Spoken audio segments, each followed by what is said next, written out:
যন্ত্রণা দিয়া যাদের মৃত্যু দাও গো, যাদের মরণের সময় পায়খানা করে দেয়, যারা মরণের সময় যাদের জিহ্বা বাইর হয়ে যায়, মরণের সময় যাদের চোখ দুটি বড় বড় হয়ে যায়, একটা অঙ্গ পড়ে যায়, তাদের মৃত্যুটা কত কঠিন হয়। বলতেছিলাম 1 নাম্বার বিপদ হলো মরণ।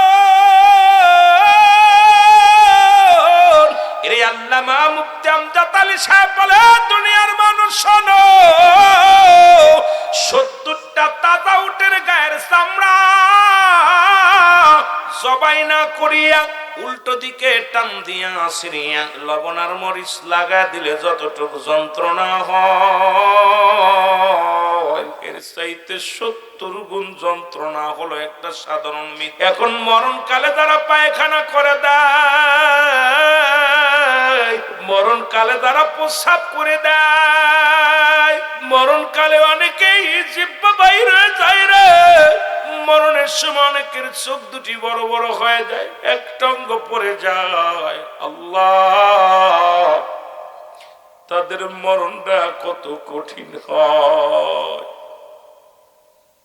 কত মানুষের দাফন করাইলাম, কত মানুষের কাফন পরাইলাম, কত মানুষের কাফন পরে কয়েকদিন আগে এক চাচা মারা গেল। কাফন পরাতে যে হাতটা বেকা এমন কায়দা হয়েছে ভিতর উপরে দিতে পারি না, এমন শক্ত হয়েছে রে মুসলমান, হাতটা উঠাইতে পারি না। ও মুসলমান শুনে নাও, চোখ দুটি বড় বড় হয়ে গেছে, চোখটারে বারবার বন্ধ করার চেষ্টা করলাম, একবারও বন্ধ করতে পারি না। এমন ভাবে চেয়ে আছে, কারণ জানটা চোখ দিয়ে বাইর হয়েছে। তার ছেলেরা চেষ্টা করেছে, বিবি চেষ্টা, বাজান ভাইরা চেষ্টা করেছে, চোখ দুটি বন্ধ করতে পারে নাই। ও দরদি বন্ধু গো, কত মায়েতের গোসল করাইছ, ইমাম সাহেব হুজুর বলতে পারবে, যিনি মায়েতের গোসল করান উনিও বলতে পারবে। কত মানুষের গোসল করাতে যায় দেখা যায় পায়খানা করে দিছে, মায়ের প্রস্রাব করে দিছে, ওই মরণ যন্ত্রণা সহ্য করতে পারে না। আল্লাহ আল্লাহ, ও আমার মালিক,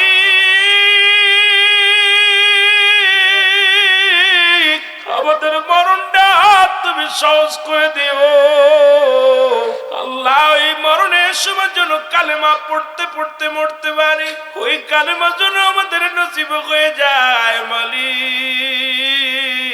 ও আমার আল্লাহ, ওই মরণটা আমাদের সহজ করে দিও। এই মরণের কথা বলতে গেলে চোখের পানি ধরে রাখতে পারি না রে বাবা, কারণ এই দুনিয়ার মধ্যে কতই অন্যায় করলাম। তুমি কার জন্য সুদ খাও, কার জন্য ঘুষ খাও, কার জন্য দুনিয়াদারি করলা, 5 তলা বাড়ি করলা, 10 তলা বাড়ি করলা, কত সুদ খাইয়া পরের সম্পদ নষ্ট করলা, এই দুনিয়ার মধ্যে পরের হক নষ্ট করলা। এই দুনিয়ার মধ্যে মুসলমান শুনে নাও, শুনে নাও, তুমি সম্পদের পাড় গড়লাম, এই সম্পদ খাবে লোকে, তোমার দেহ খাবে পকে। এই দেহটা পড়ে থাকবে, এই দেহটা তোমার পোকামাকড়ে খাবে, আর দুনিয়ার সম্পদ তোমার ছেলে খাবে, মেয়ে খাবে, পরিবার পরিজন গাজামত খাবে, এটা বিক্রি করবে, আনন্দ ফুর্তি করবে, আর দুনিয়ায় সম্পদের পাহাড় তুমি গড়ে থুয়ে গেলাম, আর এই সম্পদই তোমার কাল হয়ে যাবে। এমন একটা দিন আসবে, ওই সম্পদের কারণে জাহান্নামে চলে যাওয়া। আমার ভাইরা, আমার বন্ধুরা, আমার এই জন্য আমি প্রায় আলোচনার মধ্যে বলি, ও দুনিয়ার মানুষ শোনো, তুমি কার জন্য অফিসে বইয়া সুদ খাও, কার জন্য ঘুষ খাও? ওই ছেলে মেয়েদেরকে সুখী রাখার জন্য কত অন্যায় পথে উপার্জন করলা, কত হারাম জিনিস বক্ষণ করলা, তুমি তো কিচ্ছু নিয়ে যেতে পারবা না। চক্ষু দুটো বন্ধ করে দেখো রে মুসলমান, এই দুনিয়ায় যাদের জন্য তুমি কামাই করলা, কেউ তোমার নয়, কেউ তোমার নয়, সবই তোমার পর, সবই তোমার পর। একবার চক্ষু দুটো বন্ধ করে দেখো, এখনই চক্ষু দুটো বন্ধ করেন যারা মাহফিলে আছেন। ডান দিকে তো দেখেন কাউকে দেখা যায় না, বাম দিকে কাউকে দেখা যায় না, সামনে কাউকে দেখা যায় না, পিছনে কাউকে দেখা যায় না। এই দুনিয়ার চক্ষু বন্ধ করে যারা পাশে বসে আছেন মাহফিলের মধ্যে গো, একবার চক্ষু দুটো বন্ধ করে তাকায় দেখো গো, চক্ষু বন্ধ করে দেখো পাশের মানুষগুলো আর দেখা যায় না। তদ্রূপ এই দুনিয়ার ভিতর থেকে বিদায় নিলে রে, তোর পাশের মানুষগুলো তোমার জন্য কি করবে? ও বাবারা, এখনো সময় আছে রে, মওলার বন্দেগী করো, তোমার জিন্দেগি সুন্দর করো।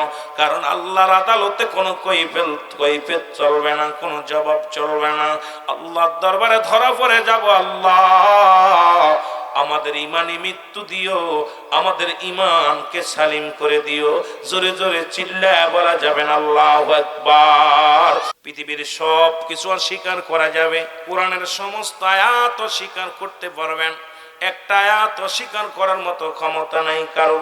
কুল্লু নাফসিন যায়কাতুল মাউত, এটা অস্বীকার করার মতো পৃথিবীর কোনো পণ্ডিতের নাই, কোনো জ্ঞানীর নাই। কারণ একমাত্র স্রষ্টার মৃত্যু নাই, সৃষ্টির মৃত্যু আছে। সৃষ্টিকুলে যত জাতি আছে, দানব মানব জিনভূত যত প্রাণী পৃথিবীর মধ্যে আমার আল্লাহ পাক পাঠিয়েছেন, সমস্ত জাতি এই দুনিয়া থেকে বিদায় হবে। আবার রাসূল কয় লা ইয়ামুত, তাদের মৃত্যু নাই। একবার যদি আল্লাহর মাহবুব বান্দা হওয়া যায়, আল্লাহর প্রিয় আশিক হওয়া যায়, এই দুনিয়ার মধ্যে একবার যদি আত্মাকে সালিম করে প্রসিদ্ধ করে নেওয়া যায়, এই আত্মার কোনো মরণ নাই। আল্লাহ রাব্বুল আলামিনের হাবিব কয় লা ইয়ামুত, তাদের মৃত্যু নাই। যারা আল্লাহ রাব্বুল আলামিনের একনিষ্ঠ গোলাম হয়ে যায়, জোরে বলা যাবে না মারহাবা মদিনা, যাইতে পারলাম না মদিনা, দেখতে পারলাম না মদিনা। নবীজি বললেন আম্মা জান আয়েশা সিদ্দিকাকে ডাকতে বলে, আয়েশা রে, আমাকে জান্নাত জাহান্নাম দেখানো হলো। ওই জাহান্নামের মধ্যে যা দেখি দুই শ্রেণী মানুষ বড় কঠিন বিপদে আছে। তাদের এক নাম্বার হলো সুদখোর। এই সুদখোরেরা, আমার নবী বলেন সুদখোরদের বিচার, ও সুদখোরেরা শোন। নবীজি বললেন ওই সুদখোরেরা, আল্লাহ রাব্বুল আলামিন একটা নদী বানাইছে জাহান্নামের মধ্যে, সেই নদীটার নাম হলো আগুনের নদী। যত সুদখোর আছে সব আগুনের নদীতে তাদের ফেলে দেয়া হবে। ওই আগুনের নদী থেকে সাঁতার কাটিয়া যখন তারা উপরে আবার তাদেরকে ফেরেশতারা দাবড়ায় আগুনের নদীতে ফেলে দিবে। তারা উঠার জন্য পাগল হয়ে যাবে রে। ওই আগুনের নদীর মধ্যে যা ছটফট করবে আর কাঁদবে, বলবে মালিক। ওই সুদখোরদের কোন বিচার, এমন কঠিন বিচার করবে গো, ওই বিচার নবী বলেন ওরা দৌড়িয়া দৌড়িয়া আগুনের ভিতর থেকে উঠিয়া যখন দৌড়াইবে, পালাবার চেষ্টা করবে, ওই মালিক ফেরেশতা তার ছেলেরা ধরিয়া টেনে হিঁচড়ে আবার নদীর মধ্যে ধাক্কা দিয়ে ফেলে দিবে। কিয়ামতের ময়দান বড় কঠিন হবে। নবীজি বলছে আমি দেখছি ওই সুদখোরদের কান্না। ও যুবকেরা শুনে নাও, আজ থেকে যারা সুদ ঘুষ খাস, হিসাব করে খা, ওই আগুনের নদীর মধ্যে আগুনের গুল্লি খেতে হবে রে মুসলমান, এখান থেকে বাঁচা সম্ভব হবে না। 2 নাম্বার বললেন নবীজি বললেন 2 নাম্বার ব্যক্তি হলো যুবক শোনো, 2 নাম্বার ব্যক্তি হলো এই দুনিয়ার মধ্যে মানুষের সমালোচনা করে, গীবত করে, মুসলমান শুনে না পরনিন্দা করে।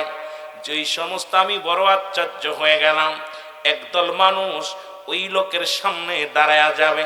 নবীজি বললেন যাদের বিরুদ্ধে দুনিয়ার মধ্যে মিথ্যা তহমত দিয়েছে, যাদের বিরোধিতা করে, ও মুসলমান যারা গীবত করো, মিথ্যা তহমত দাও, নবীজি বললেন ওই সমস্ত মানুষগুলোর সামনে যাদের বিরুদ্ধে মিথ্যা তহমত দেওয়া হয়েছিল, ওরা এসে দাঁড়ায়া যাবে। তখন বলবে আমাদের নামে মিথ্যা তহমত দিয়েছিল আমাদের। তখন বলবে আমাকে ক্ষমা করো, বলে ক্ষমা করা হবে না, তোমার আমল নামা থেকে আমাদের নেকি দাও। সঙ্গে সঙ্গে ওই ব্যক্তির আমল নামা থেকে নেকিগুলো ওদেরকে দিয়ে দেয়া হবে। জোরে জোরে চিল্লায় বলা যাবে না আল্লাহু আকবার। আমার নবী বলেন ওদিন এমন কিছু মানুষ থাকবে গো, তাদের রূপ চেহারা দেখতে অনেক ভালো হবে, তাদের আমল শূন্য হয়ে যাবে। কারণ দুনিয়ার আমলগুলোর মধ্যে ফকর ছিল, দুনিয়ার আমলের মধ্যে গীবাত, মুসলমান গীবাত ছিল। আজকে আমার সমাজের মধ্যে দেখি রে, একদল মানুষ শুধু গীবাত ছাড়া চলতে পারে না। নামাজ উপরে পরে নিন্দা করে, নামাজ উপরে পরের গীবাত করে। মুসলমান শুনে নাও, তোমার আমল নামাগুলো শূন্য হয়ে যাবে কিয়ামতের ময়দান। কারণ এ জীবন জীবন নয়, এমন একটা জীবন আসবে যে দেশে গেলে মানুষের বিচার হয়, যে দেশে গেলে মানুষের হিসাব হয়, যে দেশে গেলে মানুষ আর কোনোদিন ফিরে আসে না। আমরা সেই দেশের যাত্রী, জোরে বলেন ঠিক কিনা? আর একটু জোরে জোরে চিল্লায় বলা যাবে না আল্লাহু আকবার। জন্যই কবর দেশের যাত্রী আসেন যারা, বাবা এই দুনিয়ার মধ্যে থেকে পাপ থেকে বাঁচার চেষ্টা করো। কারণ দুনিয়ার মধ্যে কয়দিন থাকবা গো, মানুষের তিনটা বিপদ।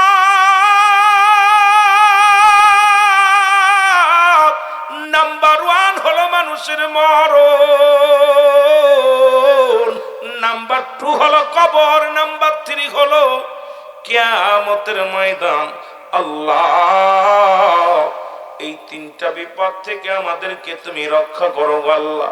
1 নাম্বার বিপদ আমাদের মরণ যেদিন দিবা,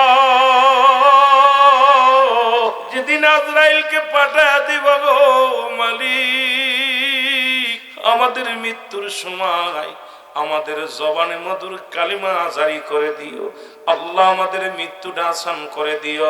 জোরে জোরে চিল্লায় বলা যাবে না আল্লাহু আকবার। মনে পড়ে গেল রে, একজন নবী এখনো জান্নাতের মধ্যে আছে জীবিত গো। ও মুসলমান, হযরত ইদ্রিস আলাইহিস সালাম দুনিয়ার মধ্যে একবার দুনিয়ার মধ্য থেকে মরণ হয়েছে, আবার জিন্দা হয়েছে। জিন্দা অবস্থায় জান্নাতের মধ্যে আছে। ওই জান্নাত দেখে বড় পাগল হয়ে গেলেন, এই জান্নাতটা পছন্দ করে নিলেন। এবার মুসলমান শোনো, এই জান্নাত পায় আমার আল্লাহ ডাক দিয়ে বলে, বন্ধু তুমি জান্নাত পায় খুশি কিনা? ইদ্রিস আলাইহিস সালাম ডাক দিয়ে বলে, আমার আল্লাহ তোমার জান্নাত পায় বড় খুশি, তবে আমার বড় কষ্ট, আমার মৃত্যু যন্ত্রণা।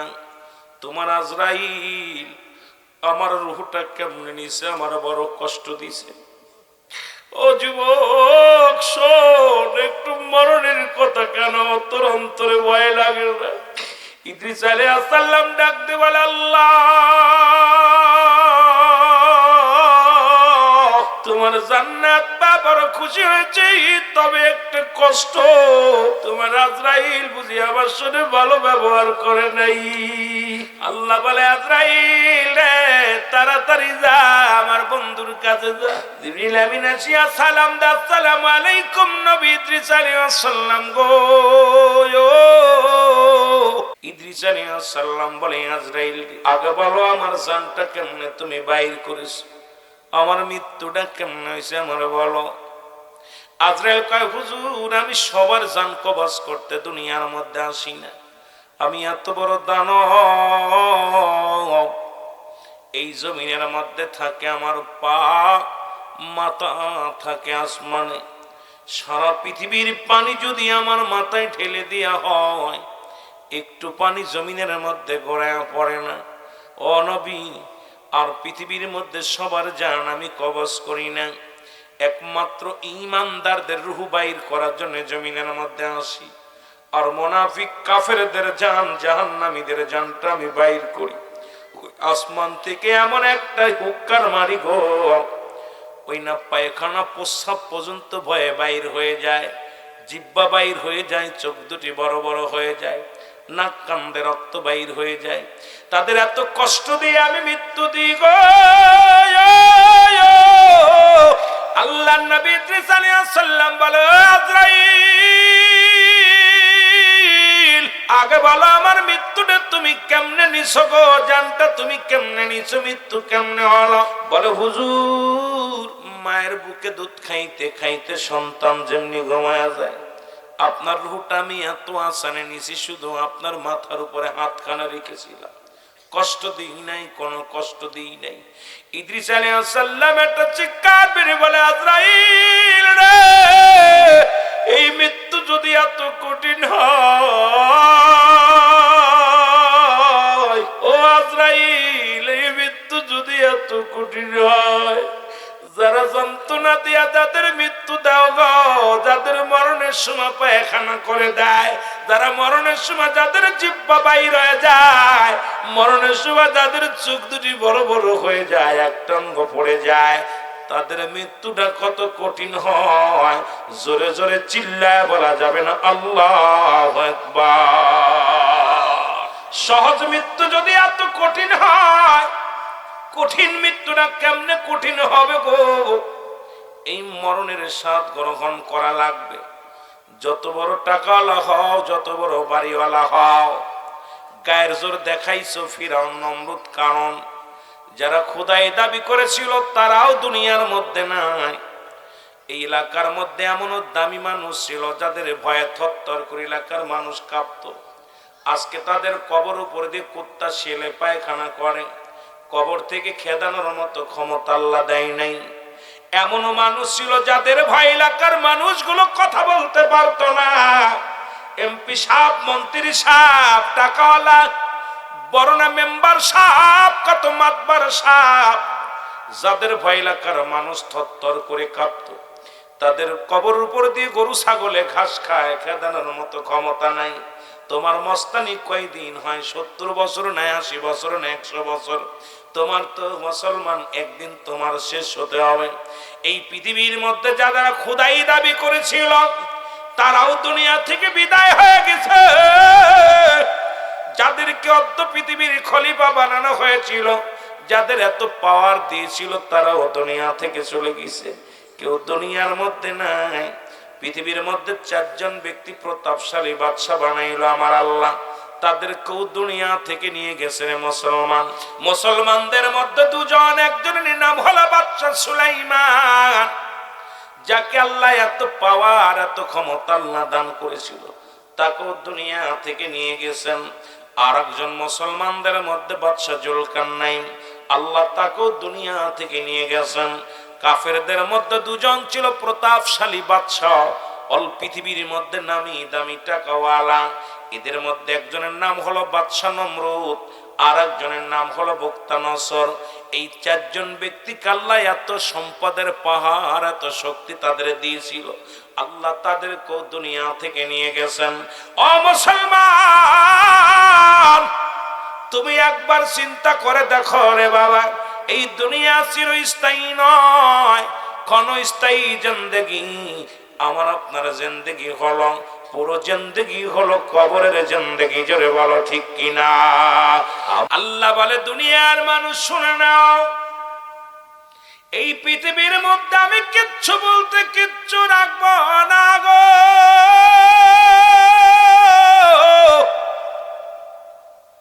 এই জমিনের মধ্যে 3 ভাগ পানি, 1 ভাগ মাটি।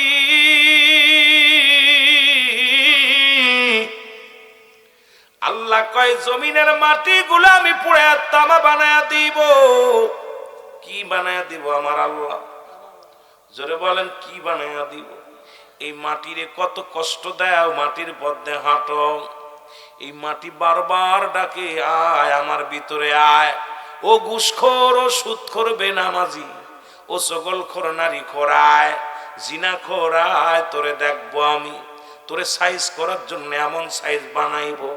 এই মাটির ভিতরে একটা কথা আমার মনে পড়ে গেল, হঠাৎ করে বলতে যাইয়া।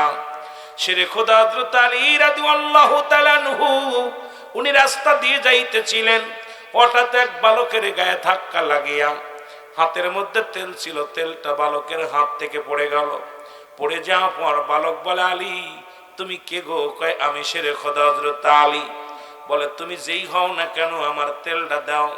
বলে, বাজান রে, তেল তো মাটির মধ্যে পড়ে গেছে, বালুর মধ্যে পড়ে গেছে, বালুতে খেয়ে ফেলেছে, বালুর তেল কেমনে দিব তোরে? বলে, আমার তেল দাও, তোমার মতো মস্তান দেখার সময় নাই। আমার মা জননীর তেল নিয়ে যেতে বলেছে, তুমি আমার তেলটা ফেলে দিচ্ছ, আমার তেলটা ফেরত দাও। আলী কয় বালকরে তেল দেওয়ার সম্ভাবনা নয়, তেল তো জমিনের মধ্যে পড়ে গেছে।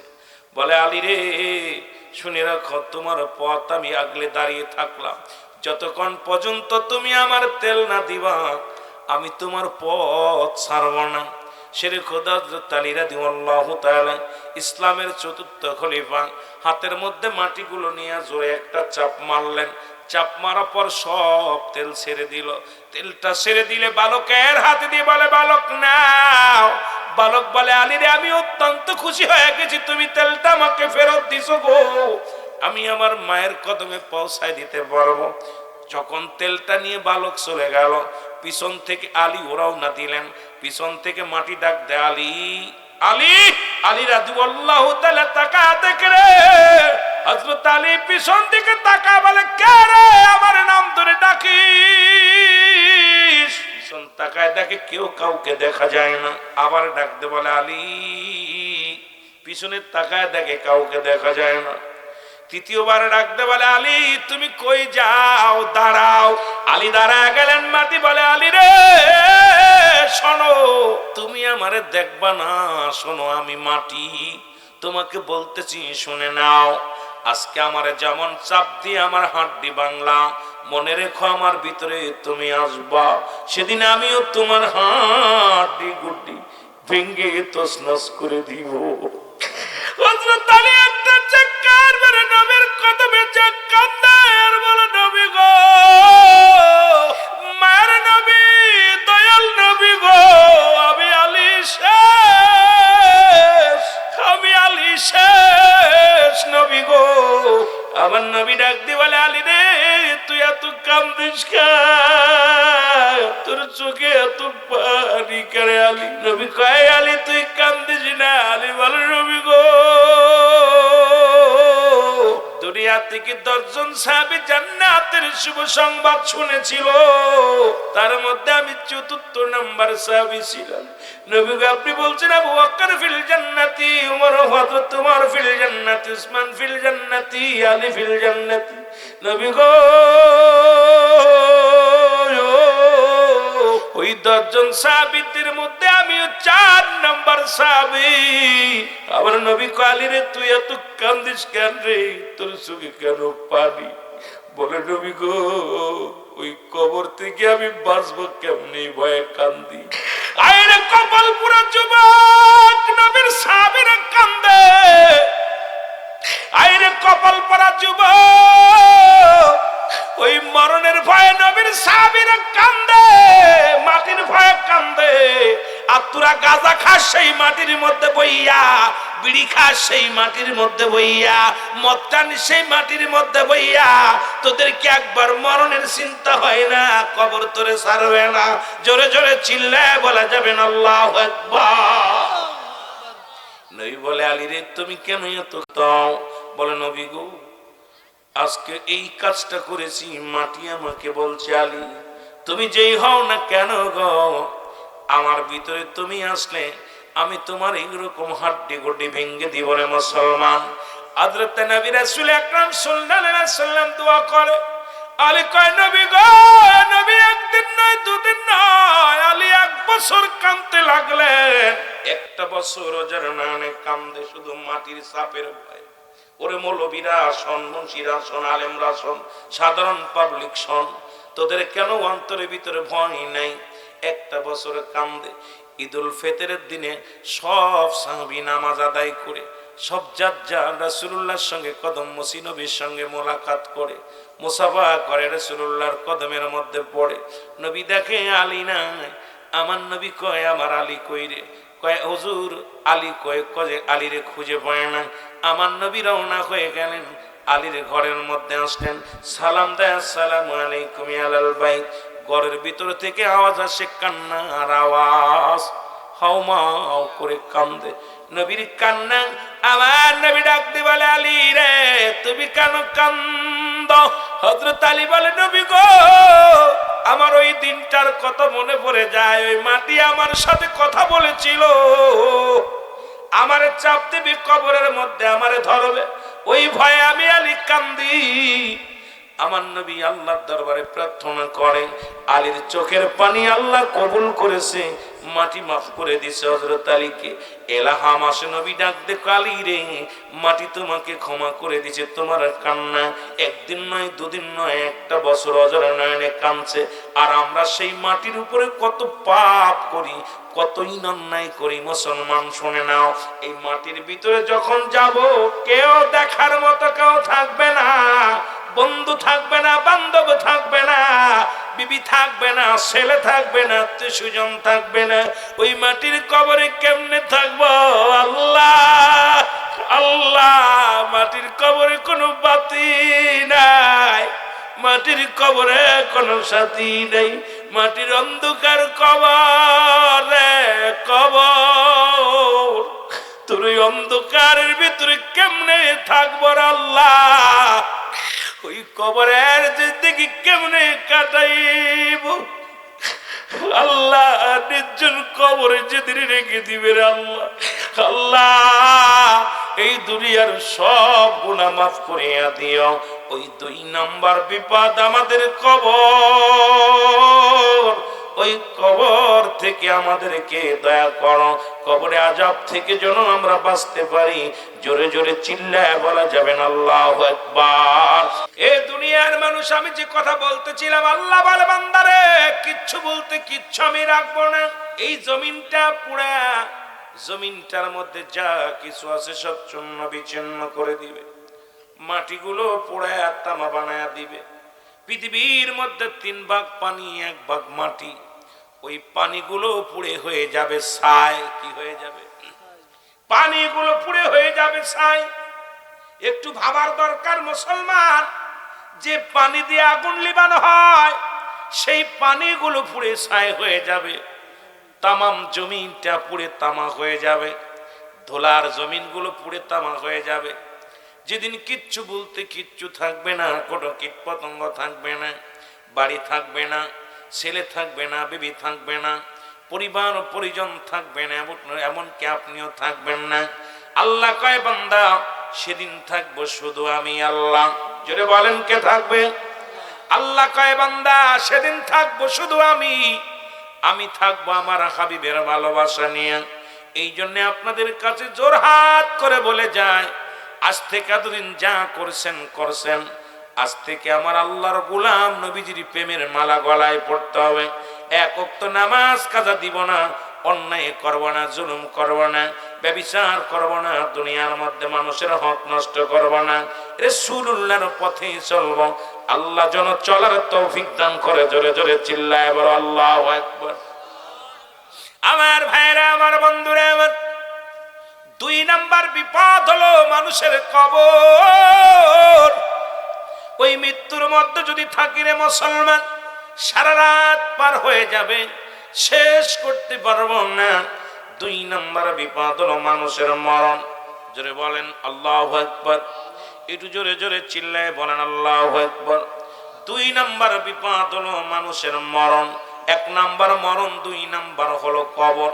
কবর বলতে বোঝায় মানুষের মৃত্যুর পর থেকে শুরু করে কিয়ামত পর্যন্ত জগৎটাকে বলা হয় কবরের জগৎ। জোরে বলো আল্লাহু আকবার। আর একটু জোরে বলো আল্লাহু আকবার। আস্তে কইবেন না, জোরে কইবেন। 2 নাম্বার বিপদ হলো মুসলমান কবর। এই কবর কাউকে ছাড়বে না। ওই কবর বারবার ডাকায়, আমার ভিতরে আয়, আমার ভিতরে আয়, তোরে দিকে নিব ঘুষখোর, আমার ভিতরে আয় সুদখোর, আমার ভিতরে আয় জিনাখোর, আমার ভিতরে আয় মদখোর, আমার ভিতরে আয় গাঁজাখোর, ইয়াবাখোর, আয় আমি তোরে দেখে নিব, আমি তোরে দেখে নিব। শেষ পরিণতি হবে ভয়ঙ্কর মুসলমান। ওই কবরে যেদিন শোয়া দিবে, কবরটার মধ্যে বড় ভীষণ আযাব হবে। মুসলমান শোনো, 3 নাম্বার বিপদ হলো আপনার আমার কিয়ামতের ময়দান। ওদিন বড় সন্নিত হবে, যেদিন বিশাল কঠিন হবে। মুঠো হাত উপরে সূর্যোদয় হবে, মাটিগুলো, এই তামাম পৃথিবীর মাটিগুলো পুড়ে তামা হবে, তামাম জমি তামার উপরে হাসরের ময়দান সংগঠিত হবে। মানুষগুলো সব দৌড়াবে, প্রেষানিত হয়ে যাবে। মাটির মধ্যে মানুষগুলো মুসলমান খামের মধ্যে সাঁতারে কাটবে, মানুষগুলো কেউ মুঠো হাত উপরে সূর্য উদয় হওয়ার পর কারোর মস্তিষ্ক গুলো গলে গলে জমিনের মধ্যে পড়বে, কেউ গ্রামের মধ্যে সাঁতার কাটবে, কেউ গিরা পানি, কেউ গলা পানির মধ্যে দৌড়াবে, মানুষগুলো সব দৌড়াবে, নাফসি নাফসি করে দৌড়াবে। রে মুসলমান শোনো, সেদিন পিতা পুত্রের কাছে, মুসলমান শোনো, পিতা পুত্রকে চিনবে না, ভাই ভাইকে চিনবে না, বন্ধু বন্ধুরে চিনবে না, বিবি স্বামীরে চিনবে না, স্বামী বিবিরে চিনবে না। সেদিন কেউ কারোর পরিচয় দিবে না, সবাই দৌড়াবে, নাফসি নাফসি করে দৌড়াইবে। দৌড়ায় চলে যাবে মুসলমান আদম আলাইহিস সালামের কাছে। অনেক লম্বা আলোচনা বাবারা, গভীর রাত হয়ে যায়, প্রায় 2টা বাজতে চললো। আপনাদেরকে নিয়ে যদি কবরে আলোচনায় যায়, ওই নুমান ফেরেশতার আলোচনায় চলে যেতাম, মুনকার নেকির আলোচনায় চলে যেতাম, রাত বেশি হয়ে যেত। আপনাদেরকে নিয়ে একটা কথা বলে যাই, সব মানুষগুলো দৌড়ে যাবেন। সেদিন নাফসি নাফসি করে দৌড়াইবে, সব নবীগণই পেরেশানির মধ্যে, পেশারের মধ্যে থাকবে, টেনশনে থাকবে। উম্মতিরা দৌড়াইয়া যাবে আদম আলাইহিস সালামের কাছে। আদম বলবে, ও উম্মতিরা, তোমরা কেন আমার কাছে কান্দো? আমি আদম আজকে প্রেসারের মধ্যে আছি, কারণ আমি একটা ভুল করেছিলাম, আল্লাহর দরবারে কেঁদেছিলাম, রব্বানা যালামনা আনফুসানা ওয়া লাম তাগফির লানা ওয়া তারহামনা লানাকুনান্না মিনাল খাসিরিন। আমি আদম সেদিন কেঁদেছিলাম আল্লাহর দরবারে, আমি নিজেই তো বিপদের মধ্যে আছি, পেরেশানিতে আছি। তোমরা চলে যাও হযরত, ও মুসলমান শুনে নাও, চলে যাও কোথায়? ওই ইউনূস আলাইহিস সালামের কাছে। ইউনূস আলাইহিস সালাম বলে চলে যাও কার কাছে? ইব্রাহিমের কাছে। ইব্রাহিম আলাইহিস সালাম বলবে চলে যাও মূসার কাছে। এই রকম এক একজন নবীর কাছ থেকে মানুষ বিদায় হয়ে যাবে। সেদিন একমাত্র দরদি বান্ধব পাবে কাকে? দরদি বান্ধব পাবে দিনের নবী, উম্মাতের কান্ডারি, রাহমাতুল লিল আলামিন। এই জন্য নবী বলেন, হায়াতি খায়রুল লাকুম, আমার হায়াতের জিন্দেগিটা উম্মতের জন্য কল্যাণ স্বরূপ। আমার নবী কয় ওয়াফাতি খায়রুল লাকুম ওয়া মামায়াতি খায়রুল লাকুম। নবী কয় উম্মতিরা রে, কারণ ওই আমি নবী উম্মতের কল্যাণের জন্য বিদায় নিলাম। নবীজি উম্মতের জন্য বিদায় নিছেন, কারণ উম্মতের জন্য, কারণ নবীজি ও মুসলমান ওদিন কানবে, ইয়া রাব্বি হাবলি উম্মতি, ইয়া রাব্বি হাবলি উম্মতি বলে রাহমাতুল লিল আলামিন চিৎকার মারবে। নবীর পাগলেরা গো, সেদিন একমাত্র বিপদের দিনের দরদি বান্ধব হবে আপনারা আমার দরদি নবী রাহমাতুল লিল আলামিন। এই জন্য আপনাদেরকে আমি বলে যাই, আজ থেকে তওবা করেন। সুদ কুদ যারা খান, যারা অন্যায় পথে চলেন, সবাই তওবা করেন গো আমার আল্লাহ। আমরা অন্যায় করব না, জুলুম করব না, ব্যভিচার করব না, কাউকে ঠকাবো না, কাউকে কষ্ট দিব না। আল্লাহ যে কটা দিন দুনিয়ার মধ্যে থাকবো, আমাদের ইমানের সাথে রাখিও, আমাদের ইমানকে তুমি মজবুত করে দিও। আল্লাহ কবরটা আমাদের ভালো করে দিও, মৃত্যুটা একটু আসান দিয়ে দিও, আখিরাতে দয়াল নবীর দিদার দিয়ে দিও, ডানাতে আমলনামা দিয়া আমাদেরকে নাজাত দিয়া দিও। জোরে বলো আল্লাহু আকবার। মদিনা দেখতে পারলাম না, মদিনা এই আমি অসহায়, তাই এত দূরে রই, বলো অসহায় তাই এত দূরে রই, দূর থেকে সালাম জানাই, শুধু দূর থেকে নাই মদিনা যাইতে পারলাম না, মদিনা দেখতে পারলাম না, মদিনা। মদিনা নাম কত মধু,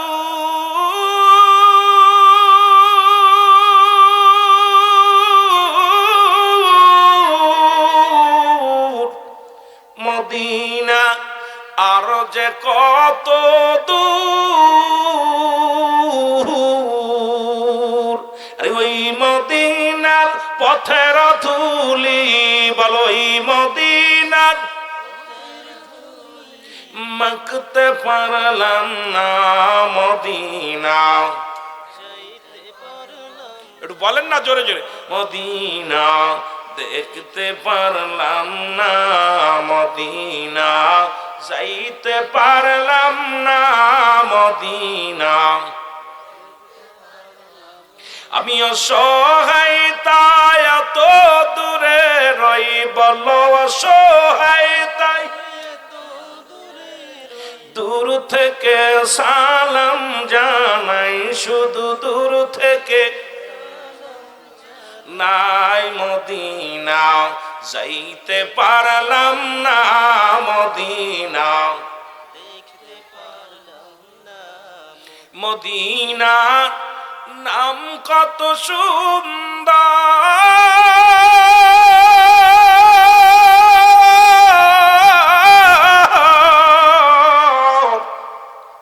মদিনা কেড়েছে অন্তর।